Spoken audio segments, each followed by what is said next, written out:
오늘도 주님의 날을 온전히 주님 앞에 올려드리는 우리 모든 중고등부 한 사람 한 사람에게 하나님께서 복 주시고 지켜주시고 은혜와 평강 더해 주시기를 간절히 소망합니다.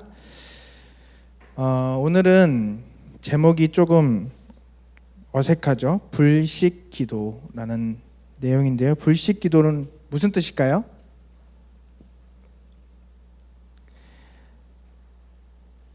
불가능하다 할 때 불자를 썼고요. 휴식할 때 식자를 썼어요. 그럼 무슨 뜻일까요? 기도를 쉬지 말라라는 뜻이에요. 오늘 말씀을 우리가 함께 나누면서 우리의 신앙 가운데 기도가 항상 풍성이 넘치는 우리 중고등부 될 수 있기를 간절히 소망합니다.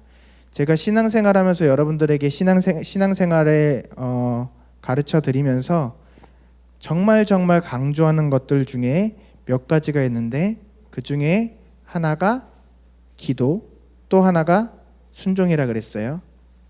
목사님, 말씀은요? 말씀 당연한 거죠. 말씀 당연한 거죠. 근데 그걸 왜 강조를 안 하냐? 기도하고 순종하는 사람이 기도하고 순종하려면 그 기반에 말씀이 있어야 되거든요. 목사님 또 설명을 해줄게요. 어쨌든 오늘 말씀 가운데는 이스라엘 백성들이 나오고 사무엘 선지자가 나옵니다. 사무엘 선지자는 사사였어요. 마지막 사사. 이스라엘 백성들에 대한 이야기를 목사님이 좀 배경 지식으로 여러분들에게 해주면 오늘 이야기가 조금 더 여러분들에게 이해가 빨리 될 것 같아요. 이스라엘 백성들이 출애굽하여서 40년 동안 광야 세월을 거쳤어요. 그리고 마침내 가나안이라고 하는 하나님께서 주신 축복의 땅에 정착하여서 살게 되었습니다. 그곳에서부터는 정착 생활을 했어요. 그래서 더 이상 모세나 여호수아가 아닌 또 다른 리더가 그 신앙 생활을 이스라엘 백성들을 이끌어 갔거든요. 그들을 우리는 뭐라고 부르냐면 한번 따라해 볼까요? 사사. 다시 한번 사사. 사사들이 통치하는 시대가 되었어요. 여러분들이 잘 알고 있는 사사들 중에 누가 있을까요? 삼손도 사사 중에 한 명이에요. 여러분이 잘 알고 있는 삼손도 사사 중에 한 명이고요. 우리가 알고 있는 지금 사무엘 선지자도 사사 중에 한 명입니다. 그래서 여러분들이 성경책을 보다 보면 사사기라고 하는 사사들의 이야기들을 다룬 그 기간 동안에 이스라엘 백성들이 어떻게 신앙생활 했는지 어떻게 살았는지에 대한 내용들이 사사기에 나오는데요. 여러분들이 역사 시간에 역사를 배웠으면 알 거예요. 사회가 어떻게 변하죠? 가족 단위가 어떻게 돼요? 부족 단위가 되고 부족 단위가 어떻게 되죠? 중앙 집권형 왕체제가 되죠. 그래서 시족사회, 부족사회에서 좀 더 커져서 뭐가 되죠? 왕권 국가가 돼요. 자, 그러면 시족사회, 부족사회가 더 발전된 사회 통치체제예요? 아니면 부족사회가 더 발전된 사회 통치체제예요? 왕이 통치하는 시대가 조금 더 발전된 시대잖아요. 맞으면 큰 소리로 아멘 해볼까요? 맞죠? 네. 그러면 이 사사시대는 왕권시대일까요? 아니면 부족사회일까요? 우리의 사회 교과서에서 배웠던 사회의 그런 체계로 보면 왕권시대일까요? 부족시대일까요? 부족사회예요. 시족사회예요. 왜요? 12지파로 구성된 연합체가 모여서 어떤 나라가 됐어요? 이스라엘이라고 하는 민족의 나라가 됐거든요. 옛날에 우리나라가 신라, 백제, 고구려 막 이렇게 나눠져 있었지만 그 안에 무슨 지파 우리나라로 말하면 무슨 성씨 그렇게 나눠져 있었던 것처럼 무슨 가문 나눠져 있던 것처럼 여기도 마찬가지로 르우벤 지파, 베냐민 지파 이렇게 나눠져 있었단 말이에요. 그들의 리더들이 함께 모여서 장로들이 함께 모여서 하나님의 일들을 또 이런 행정적인 처리들을 했단 말이에요. 그리고 그들을 최종적으로 이끌어가는 사람이 사사라는 사람이었어요. 그런데 이웃 나라들은 벌써 왕정 체제를 가지고 있었어요. 왕들이 있었단 말이에요. 그래서 어디 왕 막 왕들이 있었어요. 근데 이스라엘은 아직 왕이 있었다 없었다? 없었다. 자, 그래서 이스라엘 백성들은 자연스럽게 하나님 앞에 요청했어요. 무엇을 요청했을까요? 하나님, 우리도 왕이 있었으면 좋겠어요. 우리에게 왕을 주세요. 여러분, 왜 하나님 앞에 왕을 세워달라고 요구했어요? 이웃 나라가 다 뭐가 있어? 왕이 있어요. 그래서 전쟁이 나면 왕이 한마디 하는 거예요. 야, 다 모여! 그러면 어떻게 해요? 왕이 명령을 내리니까 모든 백성들이 모여요. 근데 우리는 지금 어때요? 야, 모여! 그러면 각 부족으로 베냐민 지파 모여! 자, 너 모여! 막 이렇게 해가지고 루벤 지파 모여! 막 이래 해가지고 모여가지고 그때 싸움을 하러 나가는 거예요. 자, 그러면 어디가 더 멋있어 보이고 어디가 더 완전해 보여요? 왕정 국가가 더 멋있어 보이고 왕정 국가가 더 완벽해 보이는 거예요. 그러니까 이스라엘 백성들이 하나님에게 하나님, 저희도 왕을 주세요 라고 하는 이 요구는 합당한 것일까요? 합당한 것이 아닐까요? 조금 다른 질문을 할게요. 여러분이 하나님, 저 서울대 수석 입학하게 해주세요. 제 인생이 정말 찬란하게 빛나게 해주세요. 제가 한 100억 정도 되는 연봉 받는 그런 좋은 회사의 사장이 되게 해주세요. 여러분, 하나님, 제가 1000만 구독자를 가진 유명한 유튜버가 되게 해주세요. 여러분, 합당한 기도의 제목일까요? 아닐까요? 하나님 앞에서 완벽한 요청일까요? 그렇지 않을까요? 여러분들 신앙생활 하면서 그냥 교회만 왔다 갔다 하는 게 아니에요. 하나님의 말씀을 보면서 아, 그렇구나, 옛날에 그런 일이 있었구나 하고 끝나면 안 돼요. 그 말씀이 나의 말씀이 돼야 되고 그 이야기가 나의 삶을 어떻게 이끌어갈까에 대해서 여러분 계속해서 성경 말씀에 보니까 상고하니라 라고 나와 있어요. 고민해봐야 된다고요. 왜요? 그래야 말씀대로 살아갈 수 있거든요. 그래야 그 말씀을 지키며 살아갈 수 있거든요. 사무엘 선지자가 이스라엘 백성들에게 계속해서 강조했던 것이 그거예요. 너희 하나님 말씀대로 살아라. 하나님 말씀을 지키면서 살아라.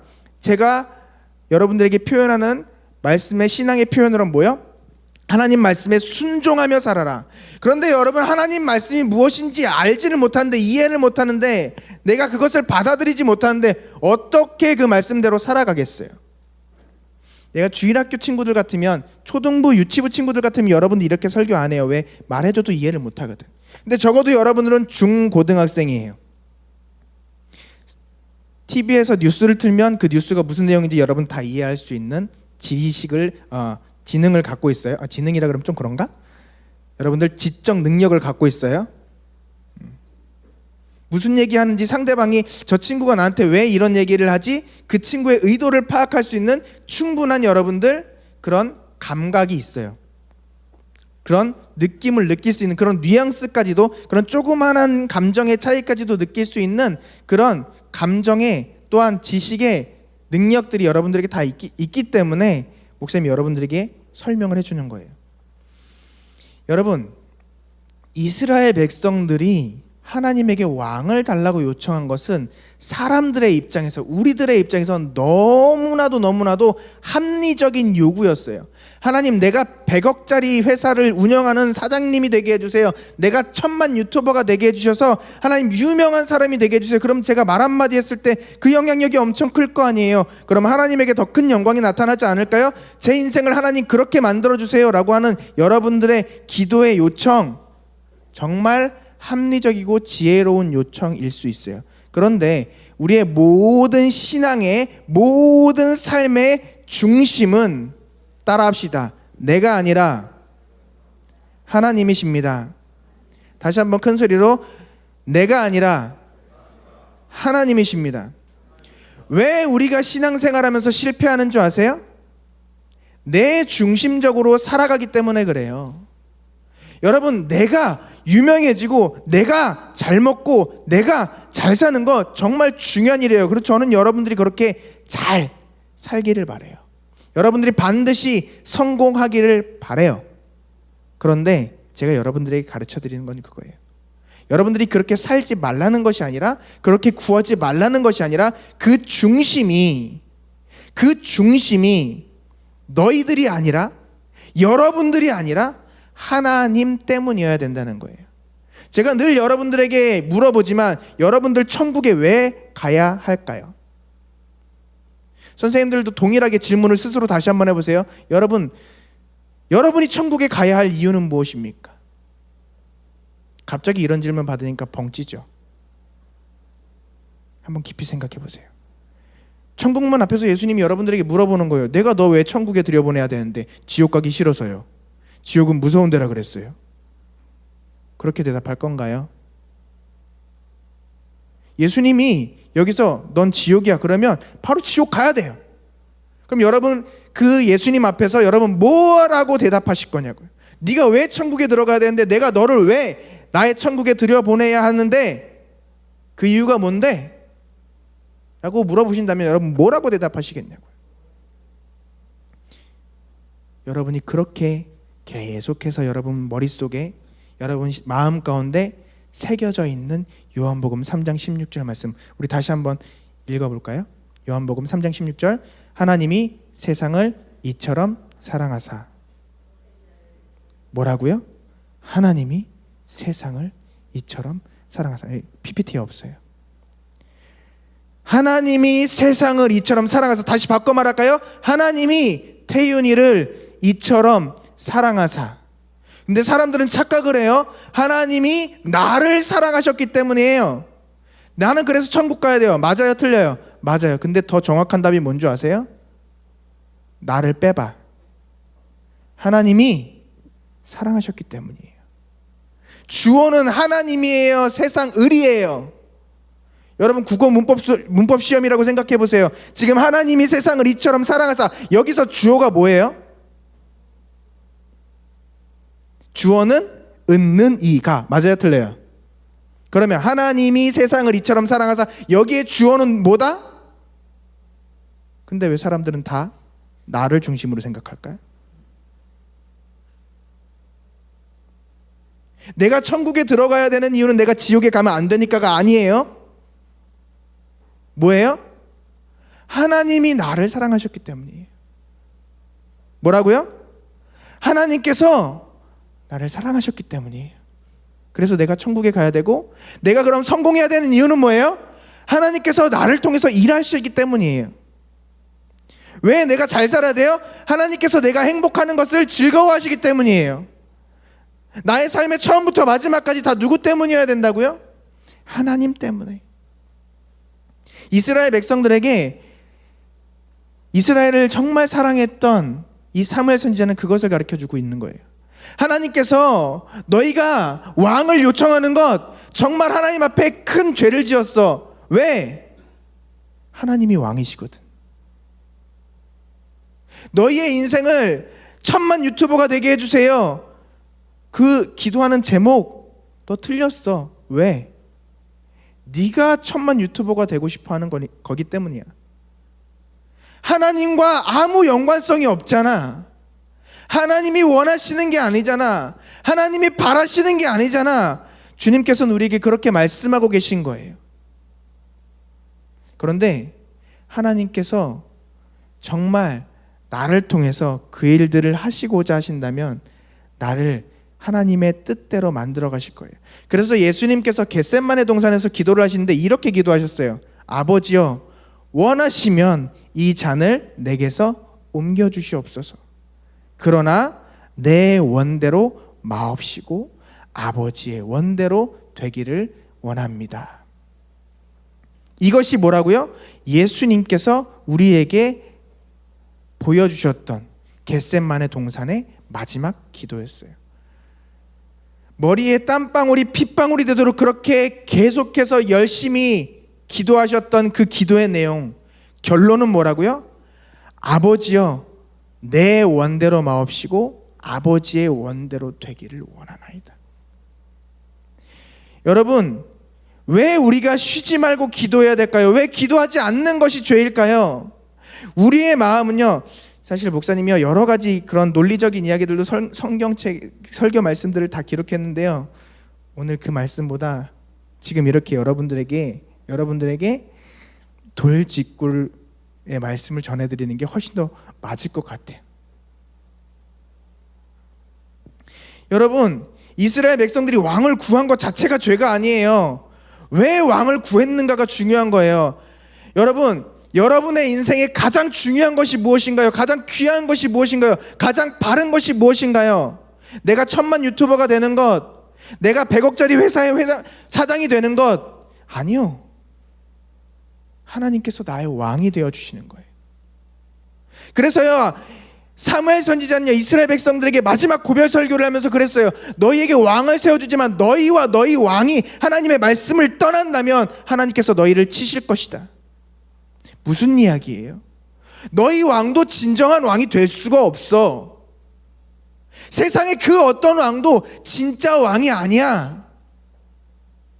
그러니까 영적인 지혜를 키우렴. 그러니까 정말 하나님을 바로 믿어야 되는 거야. 그래야 너희가 살 수 있는 거란다. 사무엘 선지자가 마지막으로 가장 중요한 말씀을 이스라엘 백성들에게 해준 거예요. 마치 모세가 신명기의 마지막 설교, 그 고별 설교를 이스라엘 백성들에게 해주었던 것처럼. 사랑하는 여러분, 여러분의 인생, 여러분의 삶은요, 온전히 하나님께서 왕 되셔서 이끌어 가시는 삶인 것을 믿으시기를 주님의 이름으로 축원합니다. 그것을 한순간도 잊으면 안 돼요. 그런데 왜 우리가 우리의 삶을 꾸밀까요? 왜 우리가 삶을 살아나가면서 실망하고 실패하고 상처받으며 살아갈까요? 내 삶을 누가 디자인하기 때문에? 내가 디자인하기 때문에. 내 삶을 누가 만들어가기 때문에? 내가 만들어가기 때문에. 내 삶을 누가 이끌어가기 때문에? 내가 이끌어가기 때문에. 그래서 하나님 앞에 뭐라고 요청하기 때문에? 하나님, 왕을 세워주세요. 왕을 만들어주세요. 우리에게도 왕을 주세요. 하나님, 내 삶을 내가 이끌어가고 싶어요. 내 삶을 내가 살아가고 싶어요. 하나님, 나도 저 사람들처럼 저렇게 살고 싶어요. 라고 하나님께 요청하고 있는 거예요. 그리고 그것을 우리는 기도라고 착각하면서 살아가고 있는 거예요. 사랑하는 여러분, 기도는 하나님 앞에 요구하는 것으로 끝나는 것이 아닙니다. 여러분 따라해 볼까요? 기도는 하나님과 대화입니다. 기도는 뭐라고요? 하나님과 대화예요. 왜 하나님 앞에 이야기하고 요청하고 요구하고 끝나는 거죠? 하나님께서 무엇라 말씀하신지 듣는 게 필요해요. 그래서 신명기에서 계속해서 모세는 뭐라 그래요? 청종해야 된다 그래요. 청종. 듣는 것이 우리에게 중요한 거예요. 하나님 앞에 말씀 드리는 것보다 더 중요한 건 뭐예요? 하나님께서 무엇라 말씀하시는지 듣는 거예요. 기도는 사실 하나님의 마음을 바꾸는 것이 아니라 예수님께서 우리에게 말씀하시고 보여주신 기도가 뭐예요? 내가 하나님의 말씀을 듣고 하나님의 말씀대로 변화되어지는 거예요. 그래서 기도를 멈추면 안 되는 거예요. 계속해서 내 안에 내가 살아있기 때문에. 그래서 사도 바울은 계속해서 뭐라고 이야기하고 있어요? 내가 날마다 죽노라. 왜 그럴까요? 내가 살아있기 때문에 그래요. 내 욕심이 계속해서 나의 요구사항을 하나님께 요청하게 만들기 때문에 그래요. 내가 왜 말씀을 머리로만 알고 그 말씀대로 살아가지 않을까요? 내가 하나님의 뜻을 알지 못하기 때문이에요. 내 안에 성령 하나님께서 말씀하시는 걸 듣지 않기 때문이에요. 그런데 성령 하나님께서 내 안에 말씀하시는 걸 들을 수 있는 방법이 무엇일까요? 그게 바로 기도라는 거예요. 듣는 훈련, 듣는 연습, 그것이 바로 기도예요. 그래서 우리가 한순간이라도 기도하지 않으면 하나님의 마음을 알 수가 없어요. 하나님의 깊은 곳을 통달하시는 그 성령 하나님의 부르짖으며 울며 외치시는 그 말씀을 우리가 깨달을 수가 없단 말이에요. 그래서 한순간 한순간 기도 가운데 들어가야 돼요. 그리고 그 기도 가운데 말씀하시는 그 주님의 음성을 들어야 돼요. 그래서 그 말씀이 그 성경의 말씀으로 우리 가운데 주어질 때 그 말씀을 우리가 아멘할 수 있는 것이고요, 그 말씀을 아멘하며 나아갈 때 우리 삶을 하나님께서 완벽하게 이끌어 가시는 그 귀한 기적을 체험할 수 있게 되는 거예요. 그래서 이스라엘 백성들에게 사무엘 선지자는 이렇게 이야기합니다. 내가 기도를 쉬는 죄를 범치 않겠노라. 여러분, 기도하기 쉬워요, 어려워요? 어렵죠? 왜요? 여러분의 삶이 변화된 방법을 너무나도 잘 알고 있는 존재가 있거든요. 바로 우리의 대적자 마귀예요. 그래서 그 마귀는 세상의 것들을 보게 하고 여러분들이 하나님 앞에 기도하지 못하게 하는 거예요. 왜? 기도하면 이길 수 있으니까, 승리할 수 있으니까, 하나님의 마음을 너무 잘 알게 되어서 하나님을 기쁘시게 해드릴 수 있기 때문에 그래요. 그래서 여러분들의 삶이 성공한 삶이 되기 때문에 그래요. 사랑하는 여러분, 뒤에 불 좀 꺼주시고요. 우리 결단하면서 나아갔으면 좋겠어요. 하나님, 제가 기도하며 살기를 원합니다. 하나님, 기도를 쉬지 않기를 원합니다. 하나님, 내가 기도할 수 있는 은혜를 더하여 주옵소서. 여러분, 착각하지 마세요. 기도 여러분이 하는 게 아니에요. 하나님께서 기도할 수 있는 은혜를 주신 거예요. 그리고 우리에게 더 큰 은혜를 주시는 것은 나를 통하여서 누군가를 위해서 기도하게 하시는 거예요. 그래서 그들의 그 어두움들이 밝은 빛으로 변화되게 하시는 거예요. 사랑하는 여러분, 말씀을 좀 마무리하며 우리 결단하며 나아가기 원합니다. 하나님, 내가 이제 사무엘 선지자가 이스라엘 백성들에게 알려주었던 것처럼 하나님, 기도를 쉬는 죄를 범치 않기를 원합니다. 하나님, 순간순간마다 하나님 앞에 기도하게 하시고 주님 말씀 듣게 하여 주옵소서. 그리고 나뿐만 아니라 기도하지 못하는 저들을 위해서 함께 중보하며 나아가는 은혜가 내게 있게 하여 주옵소서. 하나님, 내가 주님의 마음을 알기를 원합니다. 내가 주님의 마음을 알기를 원합니다. 주여, 나에게 기도할 수 있는 은혜 더하여 주시옵소서. 부르짖어 기도하게 하여 주옵소서. 나의 마음을 열어주시고 나의 입술을 열어주시고 나의 기도의 문을 열어주옵소서. 이 시간 주의 이름 한번 크게 외치며 함께 동성으로 기도하겠습니다. 주여,